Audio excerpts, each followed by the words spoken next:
Kaugnay ng pamimigay na ayuda sa ilalim ng pinalawak na APLI program, makakapanayan po natin DSWD spokesperson Irene Dumlao. Magandang umaga! Magandang umaga, Igan. Magandang umaga din po sa lahat ng sumusubaybay ng inyong pong programa. Unahin natin mga pro-poor at near-poor households. Paano at saan malalaman kung kasama ba sila sa listahan? Well, tama, Igan. Group 2 po yan. Kabilang sila sa pangkat 2, yung 2.5 million households na kabilang sa community-based monitoring system noong 2024. Paano po nila malalaman kung sila ay kasama?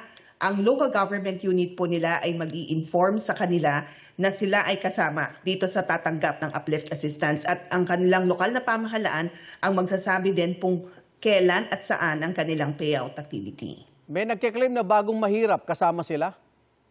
Well, ito po yung explanation ng PSA. May limitation po yung ating CBMS sapagkat ito po ay 2024. Kung nagkaroon po ng changes in the well-being ng mga kababayan po natin in 2025 and 2026, hindi po sila kasama o sakop nitong uplift assistance. But ang panawagan po natin kung magkaroon po ng susunod na enumeration ay kailangan po na magpa-interview po kayo o magpa-enumerate. Saan sila pupunta po kung wala sa listahan? Well, actually, dun sa mga payout activities, meron po tayong mga representatives ng PSA at ng DSWD para po ma-explain sa kanila bakit hindi po sila kasama doon sa CBMS. And of course, an opportunity as well to get their profile or their information. Opo. Yeah, and of course, doon sa kanila pong mga local government units. Okay, may mga requirement ho ba sa pag-claim ng manual payout o personal na pag-claim, ASEC? Igan, dalhin lang nila yung kanilang national ID kung meron na. Pero kung wala, any government-issued ID will do. Actually, dyan nga po sa mga payout activities natin, pwede rin silang pwede rin natin silang i-enroll sa PSA para makakuha rin ng kanilang national ID. Opo. May deadline ba tayo, yung manual payout, bago mag-transition sa digital payout, ASEC? Okay. For Group 2, yes, manual payout muna yung unang payout, unang uplift assistance na tatanggapin nila.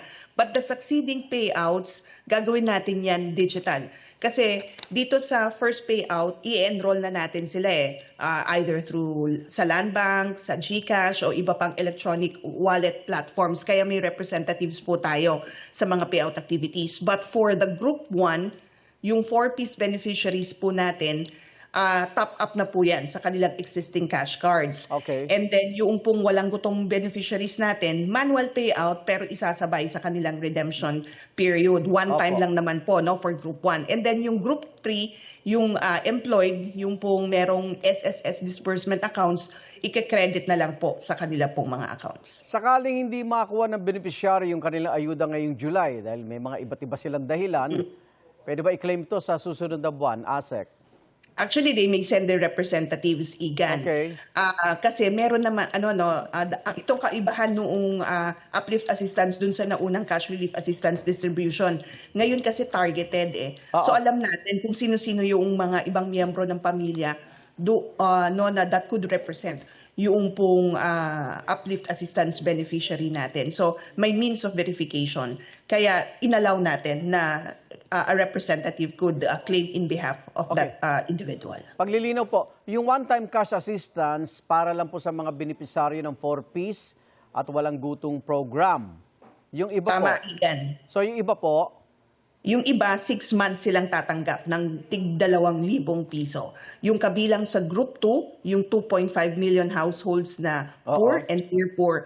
At yung Group 3, yung 1.5 naman na manggagawa at ang kanilang pamilya na may contribution po sa SSS. okay, maraming salamat po sa panayam na ito. ASEC Irene Dumlao, tagapagsalita ng DSWD. Ingat po. Maraming salamat, Igan. Gandang umaga.